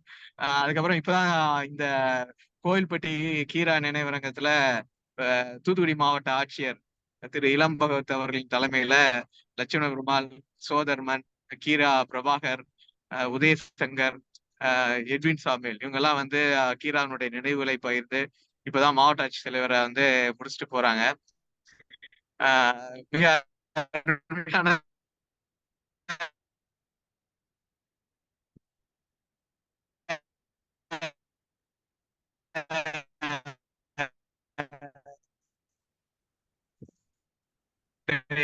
பிறந்த நாள் வந்து இரு ஆட்சி தலைவரும் இலக்கிய ஆட்சி தலைவர் இருவரும் ஒரு பக்கம் வந்து சிவாசி பஸ் ஸ்டாண்ட்ல இருந்து கீரா யாருமே பார்த்தோம் உங்களுக்கு போனோடனே தெரியும் அவர் தான் கீரான்னு சொல்லி அவரை சைக்கிள்ல கூப்பிட்டு போனது உண்மையிலேயே மிகப்பெரிய கொடுசுனையாகத்தான் இருக்கும். அது பிறகு இந்த கதை சொல்றப்ப நான் கடைசியா தான் இருந்திருப்பாறை தோழர் சொல்றப்பதான் வந்தேன். மிக அருமையாக சொல்லியிருப்பாங்கன்றத நினைக்கிறேன். அந்த கதையில வந்து ஒரு 2-3 இடத்துல அந்த கடைசியா வந்து நான் மட்டும் அளவில்லைன்றது ஒரு இடம். இன்னொன்னு வந்து சித்தப்பா வந்து அவருடைய கை கடிகாரத்துக்கு வந்து சாவி உடுப்பாரு. ஆனா பாட்டி தான் அந்த பெண்ணுக்கு பேரக்காலுக்கு சாவி கொடுத்துக்கிட்டே இருக்கும் அப்படின்றது. பிறகு ஒரு இடத்துல பம்பு செட்டு மோட்டரு தண்ணிக்கு கனெக்ஷன் வந்துருச்சு, அதனால இவங்க வந்து அந்த கட்டடம் கட்டுறவங்க யாருமே தண்ணி எடுக்கிறது இல்ல. இவ இருக்கும்போது எதுக்கு தண்ணி? பேரக்காலினுடைய இடுப்பும் அந்த கை அந்த குடத்தை தூக்குவதற்கு கையும் கிணத்திலிருந்து இறக்கும் வலுவான கைகளும் இருக்கும்போது அவங்க வீட்டுல எதுக்கு இந்த இது நினைச்சாங்க அப்படின்றது. கீரா வந்து எளிமையான மக்களினுடைய வாழ்க்கையை கண்ணாடி போல சொல்றவர் கிடையாது. இதுக்குள்ள ஒரு நுட்பத்தை வச்சிருக்காரு. ஒரு இயந்திரமாக பேரக்காலை இந்த சமூகம் இருக்கிறது, ஏன் அப்படி பாக்குது இந்த சமூகம், அதுதான் குற்றம், இந்த சமூகத்தை மாற்றணும்.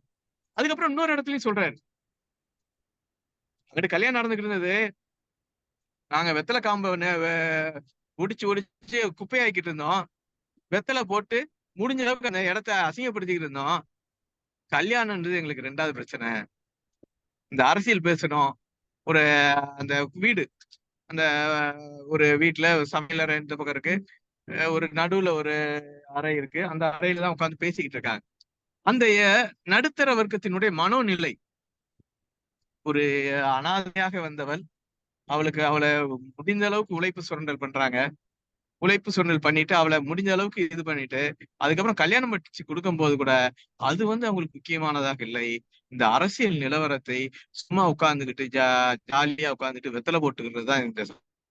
அப்ப ஒரு விமர்சனத்தோடு, ஒரு மார்க்சிய முறையிலான ஒரு விமர்சனத்தை இந்த பேரக்கால் என்ற கதையை எழுதி அதில் ஒரு விமர்சனத்தை உள்வைக்கிறார். நீங்கள் எப்படி பார்க்க வேண்டும், இதில் யார் குற்றவாளி, பேரக்காலா, பாட்டியா, அந்த சித்தப்பாவா, யார் குற்றவாளி அப்படின்னு ஒரு தன்னுடைய விமர்சனத்தை உள்ளே வைத்து நீங்கள் இந்த வழியில் சிந்திக்க வேண்டும், இந்த வழியில் சிந்தித்து சமூகத்தை மாற்ற வேண்டும் என்ற கருத்தை உள்ளே வைத்திருக்கிறார். எல்லா கதைகள் கீரா அதைத்தான் செய்கிறார்.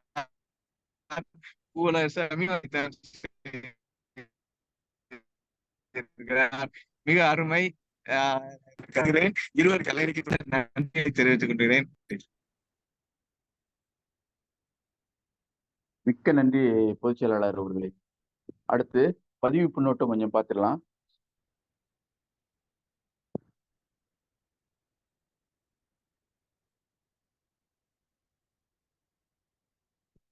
தோழர் நவநீத கிருஷ்ணன் சாத்தூரிலிருந்து, அனைவருக்கும் வணக்கம். கரிசல் இலக்கிய கழகம் விருதுநகர் மாவட்டம் சிவகாசி ஸ்ரீ காளீஸ்வரி கல்லூரியுடன் இணைந்து கீரா பிறந்தநாள் விழா சிறுகதை பயிலரங்கம் இன்று நடத்தியது.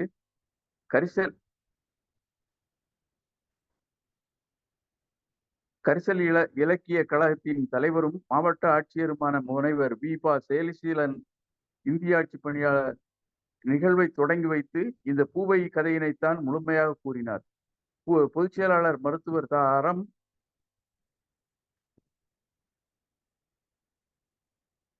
எழுத்தாளர் விஜிலா தேரிராஜன், எழுத்தாளர் முத்துப்பாரதி, எழுத்தாளர் சரவணகாந்த் பங்கேற்று சிறப்பித்தனர். நன்றி. அடுத்து அகிலன் நூலகர் 16/9/2024 இன்று 102வது பிறந்தநாள் அவரின் புகழ் உலகெங்கும் பரவட்டும். கலந்து கொண்ட அனைவருக்கும் வாழ்த்துக்கள். அடுத்து பாண்டிச்செல்வம் என்ற சங்கீத ஆசிரியை, எழுத்தாளர் ஐயா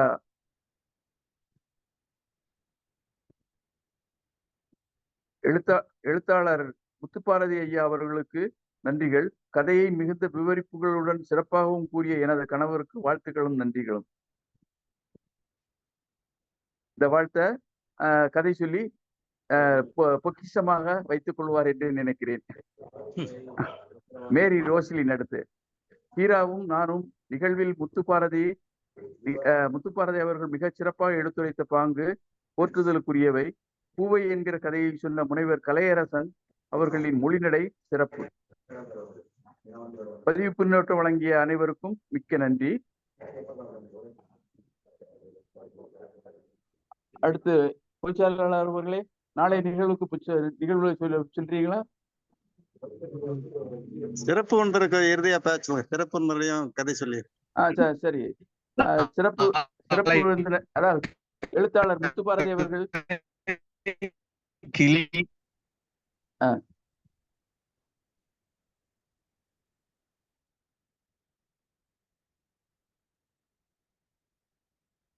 பொதுச் செயலாளரை சரியா கேட்கல.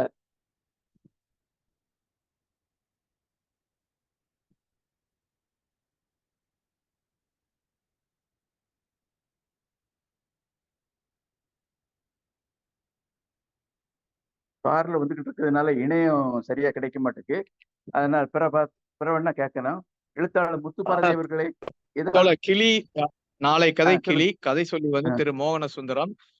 நாளை கீராவும் நானும் என்ற பிரிவில் எழுத்தாளர் ராமச்சந்திரன், புதுச்சேரியை சேர்ந்தவர், தாமய கசாவின் செயற்குழு உறுப்பினர். மிக்க நன்றி பொதுச் செயலாளர். எழுத்தாளர் முத்துப்பாரதி அவர்களே, ஏதாவது சொல்ல விரும்புறீங்களா நிறைவாக?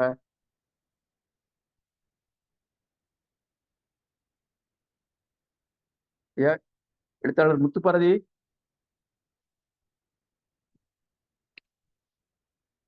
சரி, அவங்க வெளியே போயிட்டாங்க. உங்களுக்கு இல்லைன்னா கதை சொல்லி முனைவர் கலையரசன் அவர்கள் ஏதாவது நிறைவா உரையை சொல்ல விரும்புறீங்களா?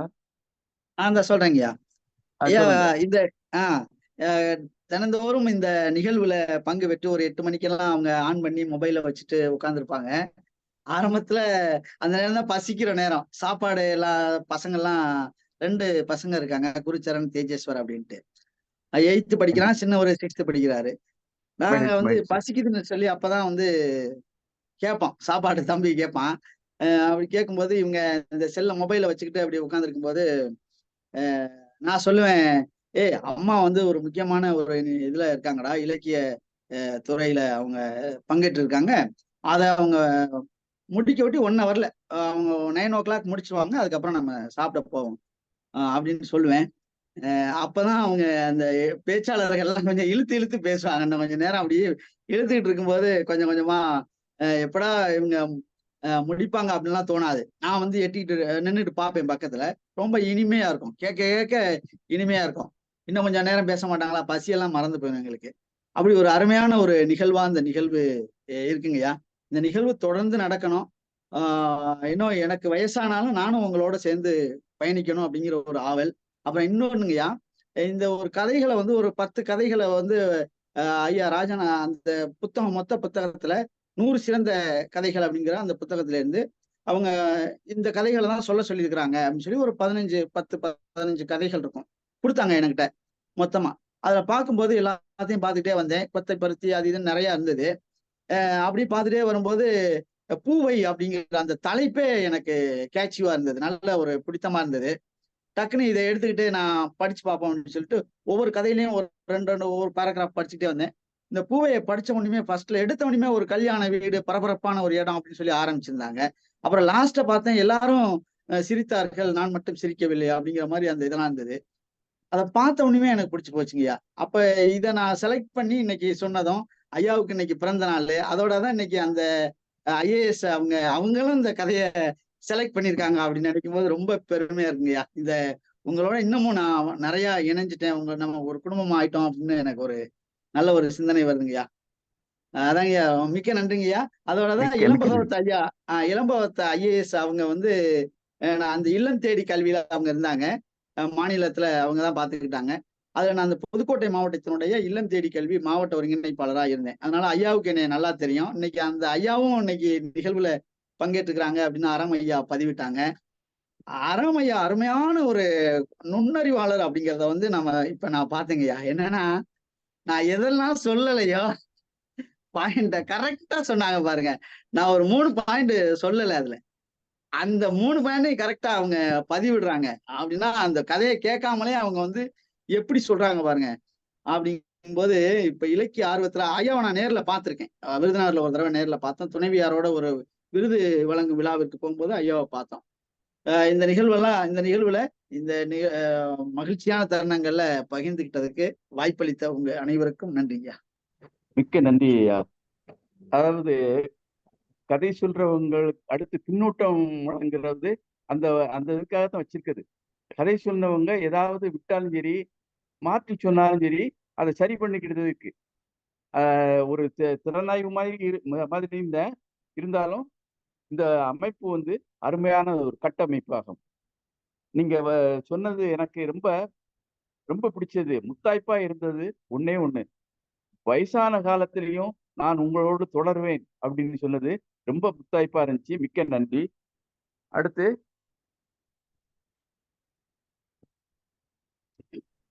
இந்த நிகழ்வின் இறுதி பகுதிக்கு வந்துட்டோம். இதுல நான் சிலவற்றை மட்டும், ரொம்ப ஒண்ணும் இல்லை. அதாவது எல்லாரும் சிரிச்சாங்க, எனக்கு சிரிப்பு வரவில்லை அப்படின்னு சொல்லி முடிக்கிறாப்புல. ஏன்னா காரணம், பேரக்காளுக்கு தலைமுடி வந்து தூக்கணாங்குருவி கூடு மாதிரி இருந்துச்சு. அது வந்து அவள் உழைப்பதற்கு இடையூறாக இருக்கிறது. அதனாலதான் அந்த சித்தப்பா வந்து அவளுக்கு முட்டை அடிச்சிருந்தாரு. உழைப்பதற்கு நல்லா உழைக்கணும் இல்ல, அந்த நில உடைமையாளர்களின் ஒரு அதிகாரம், ஆக்கிரமிப்பு இதெல்லாம். அவளுக்கு முட்டையடிச்சு அவ தலை வந்து அம்மிக்குழவு மாதிரி இருக்கு. அப்படி முட்டையடிச்ச பிறகு பூ வைக்க முடியுமா? பூ வைக்க முடியாது. அந்த பாட்டி என்னமோ பெண் குலத்திற்காக கொஞ்சம் பிற முடிய வளர்க்கட்டும் அப்படின்னு பாப் மாதிரி வச்சுக்கிட்டாப்புல. பாப் மாதிரி வச்சாலுமே இந்த பூ வைக்க முடியாது. பூ வைக்க முடியாதமே அந்த கொத்தடிமையாக வாழ்ந்த அவள் பேரக்காள் கடைசியில பூ வச்சதும் மயங்கி விழுந்துருதா. இது வந்து நிலவுடைமையாளர்கள் கொத்தடிமைகளை பயன்படுத்தும் விதத்தை அருமையாக கீரா அவர்கள் படம் பிடித்து காட்டியிருக்கிறார் என்றே சொல்ல தோன்றுகிறது. பிறகு அடுத்து ஒண்ணே ஒண்ணு, நேற்று கதையில இந்த பெண் வந்து கணவன் இழந்த பிறகு பூரிப்பு நல்ல அழகா இருக்கா அப்படின்னு சொல்ல வந்துச்சு. ஒரே ஒரு கருத்து தான். அதாவது நல்ல கணவன் இறந்து விட்டால் பெண்கள் வந்து அந்த இழப்பை நினைச்சு நினைச்சு வருத்தி மெலிஞ்சு போயிடுவாங்க. கொஞ்சம் மோசமான கணவனா இருந்தால் இழந்தாலும் அவர்கள் கொஞ்சம் சுதந்திரம் கிடைச்சிட்டு அப்படின்னு பூரிப்படைந்து கொஞ்சம் நல்லா அழகாயிருவாங்க.